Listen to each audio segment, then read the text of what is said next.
Constructivism in education. What is constructivism?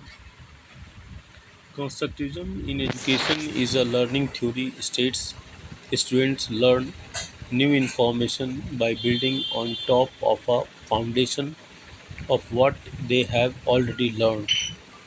While constructivism is one of the several educational theories, it can help students take an active role in their education by relating new concepts to their life experiences to deepen their understanding and increase their comprehension of new information. This article will cover the basics of constructivism as an educational theory and why educators may want to adopt it to reach students and enhance learning outcomes. What is constructivism?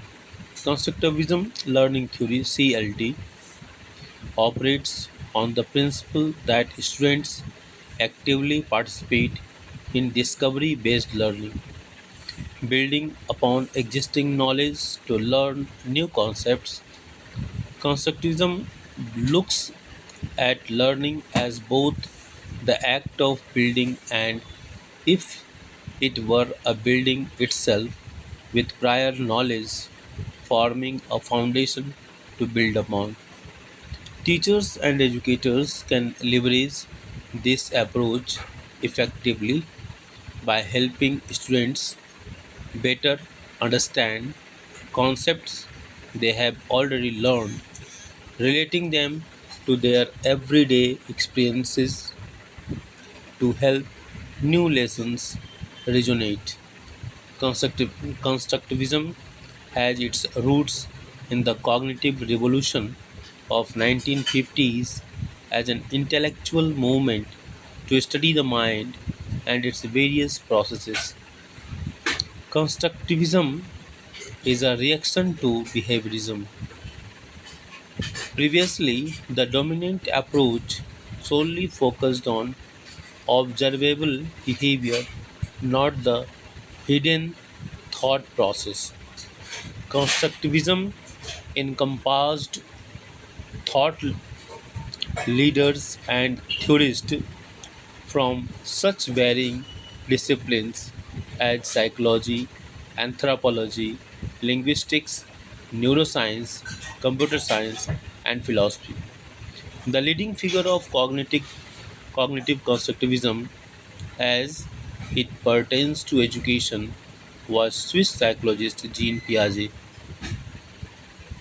Piaget theorized that people learn by connecting their experiences with ideas presented to them. His work focused heavily on children's cognitive development and how they learn, as opposed to what influences their learning. The principles of constructivism. While constructivism is a learning theory, it comprises several principles that serve as pillars to support the theory. Knowledge is constructed rather than innate or passively absorbed. Students learn new concepts by building upon their existing knowledge. Factors such as students' prior experiences, learnings, social and cultural beliefs, and how they process information allow them to digest information in their own manner. Based on these factors, one student's insights may differ from another's who may have different experiences and beliefs, giving them different takeaways from a lesson. Ultimately, each student will construct their own knowledge differently based on based on the knowledge they have gained before, building on top of it with each subsequent lesson. Learning is an active process. This principle views learning as an active process rather than a passive one. Instead of being told something and expected to absorb that information. Learning as a dynamic process means that students must be engaged and actively participate in their learning. To learn, students need to ask questions, contribute to discussions, and demonstrate that they can apply those learnings in meaningful ways to deepen their understanding. All knowledge is socially constructed. This principle circles back to social emotional learning (SEL), which can start for students as young as break sale. Social emotional learning helps students better understand their thoughts and feelings and develop greater self awareness and empathy for others and those whose experiences differ from their own. As one of the principles of CLT, CLT means constructivism learning theory. CLT, as one of the principles of CLT, knowledge as a social construct involves roundtable discussions, conversations, and group activities to help students better understand not just the lessons at hand but how classmates with different experiences view the material. In addition to the student understanding the material based on their prior knowledge, they also hear from classmates who may view the material differently, broadening their understanding. All knowledge is personal.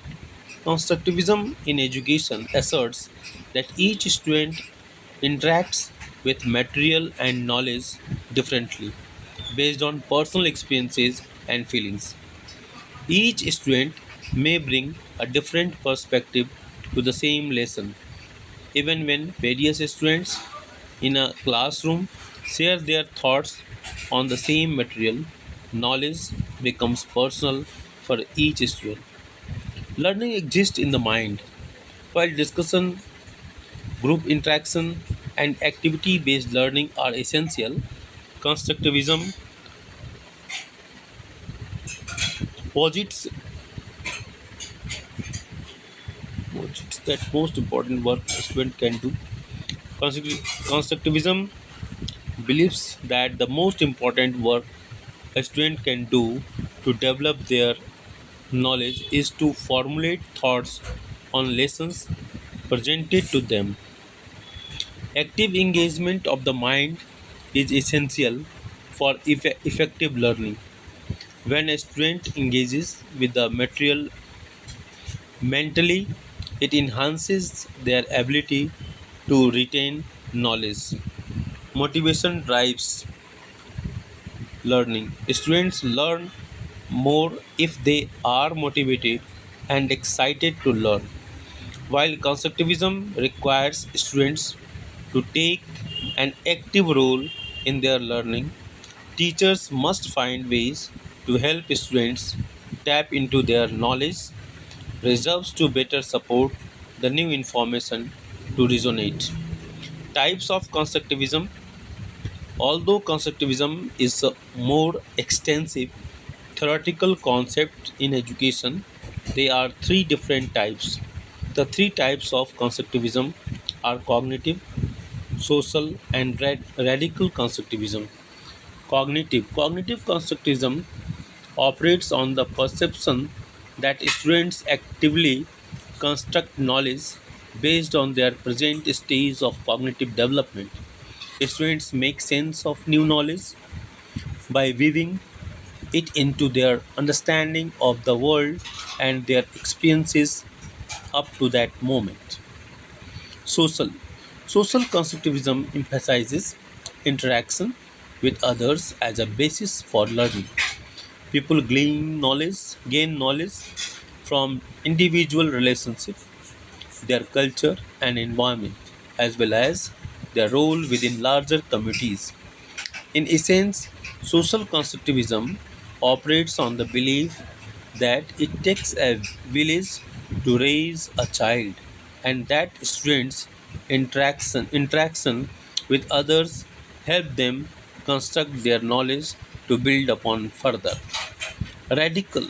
Radical constructivism views knowledge as something a student creates based on their own experiences and not handed or handed from teacher to student. Radical constructivism encompasses the philosophy that knowledge is subjective and that every student constructs their own knowledge based on personal perspective. As a result, radical constructivism calls for teachers to offer students more opportunities to create their knowledge and be aware of their students' different perspectives and backgrounds, which informs each student's learning process. Stages of constructivism. Under the theory of constructivism, five stages comprises constructive learning theories. Each of these stages builds on top of one another, forming a logical framework to continue to build upon a student's learning. The five stages of constructivism are inviting ideas, exploration, proposition, explanation, and solution, and taking action. Inviting ideas, sometimes known as the engagement stage. This stage involves an educator posing a question or a situation for the student to consider, asking them to tap into their own knowledge reserves. The student then begins to formulate an opinion or idea on new information presented to them. Exploration. In the exploration stage, students build new knowledge actively, participating and interactive experience with the concept presented to them. This can involve students and teachers discussing the question or scenario posed in the engagement stage. Proposition. In the proposition stage, students discuss what they have learned or any observations made based on their initial engagement and new ideas that cropped up during discussion. The teacher plays a supportive role, helping them articulate their thoughts if needed. However, this stage is critical to the student, demonstrating their understanding of the concept. Explanation and solution. The explanation stage is sometimes referred to as the elaboration stage. Students can talk through their thought processes and have a dialogue with their teacher. In turn, the teacher can address any misconceptions or misunderstandings, tailoring the lesson in a way that helps a student better grasp a concept based on their prior learnings. Taking action, sometimes called the evaluation phase. Taking action involves teachers asking students to sum up their cognitive process throughout and how their thought may have changed since the initial inviting ideas phase. This allows students to apply new learnings while examining how their initial perceptions evolved throughout the five stages based on new interactions, discussions, and problem solving. Advantages of constructivist classroom. A constructivist approach in the classroom can benefit students in several ways. It fosters greater engagement among students, prompting them to ask questions and formulate their own opinions, enhancing their critical thinking skills by having the ability to ask questions instead of passively listening to a lecture and repeating what they have memorized. The argument for a constructivist approach is that students have greater learning outcomes when they are actively engaged. A constructivist classroom also places a greater emphasis on tailoring the curriculum to focus on students' interests. Teachers formulate lessons to make them more relatable to students based on their prior knowledge and experiences. The onus is on the teacher to focus on topics of interest to students. Another advantage of a constructivist approach is that it calls for more significant social interaction between students and their teachers. Students may often work in groups, which helps them engage with new concepts and hear others' thoughts, which may not necessarily be similar to their perspective or life experiences. Students develop a greater appreciation for their peers' opinions and observations and deepen their social skills. Disadvantages of a constructivist classroom. While constructivism has many advantages, there are also some disadvantages to this approach. For instance, teachers may need help creating lesson plans and personalizing instructions with an eye on constructivism if they deal with larger class size. According to the National School Board Association (NSBA), there is a correlation between overcrowded classrooms, reduced attention among students, and student misbehavior. A constructivist approach may also pose disadvantages related to standardized testing. This can pose a problem for students later on who may need to take standardized tests to qualify for entrance to an institution of a higher learning and determine eligibility for academic scholarship. Constructivist classroom examples. Constructivism is an action oriented approach to learning, requiring students to build upon existing knowledge to understand better and apply new concepts. Teachers are there to shepherd students through their cognitive processing and classroom classroom activities to help students learn. Some examples of constructivist classroom activities include cooperative learning, inquiry based learning, problem based learning. Cooperative learning. Students can work in a small groups or one-to-one with another students to converse about a concept presented to them.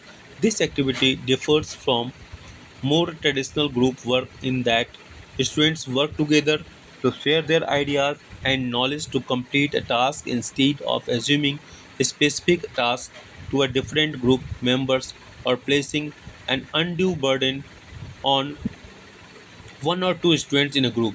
Instead, students pool their knowledge and experiences to arrive at a solution.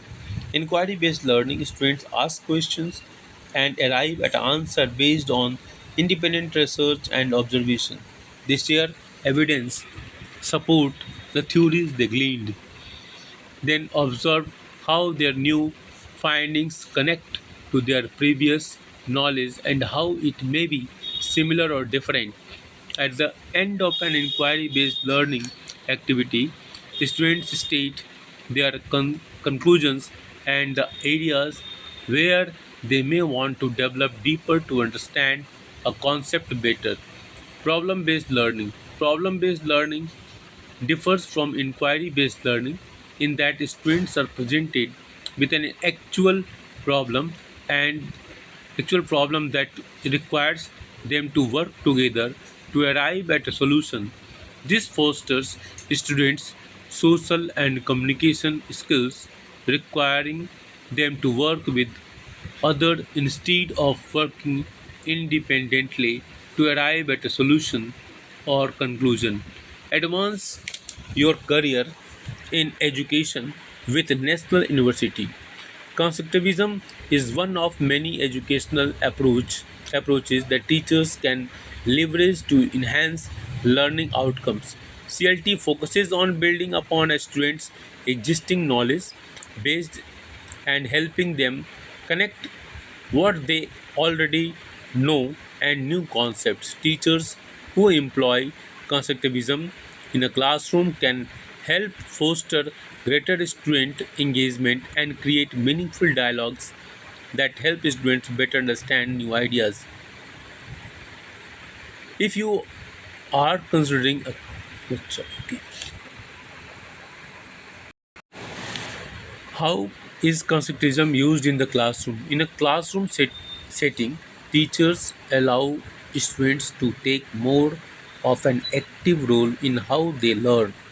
Students are prompted to ask questions and engage in discussions with their teachers and peers, sharing their own perspectives based on their existing knowledge base. Teachers help facilitate these conversations and group sessions, assisting students to articulate their observations better to help them grasp more intricate concepts and increase their understanding of a given subject. Why is constructivism important in teaching and learning? Constructivism can help students take a more active role in their learning, giving them a forum to ask questions and take part in discussions about a subject presented to them. This is opposed to a more passive approach where students are expected to listen to a lecture and absorb information from a teaching perspective. Constructivism also requires teachers to deepen their understanding of their students, tailor lessons plans to correspond better with what their students already know, and make lessons more reliable, relatable, and engaging. Teachers act in more of an advisory role, shepherding students through the process of articulating their thoughts, questions, and observations to help them learn.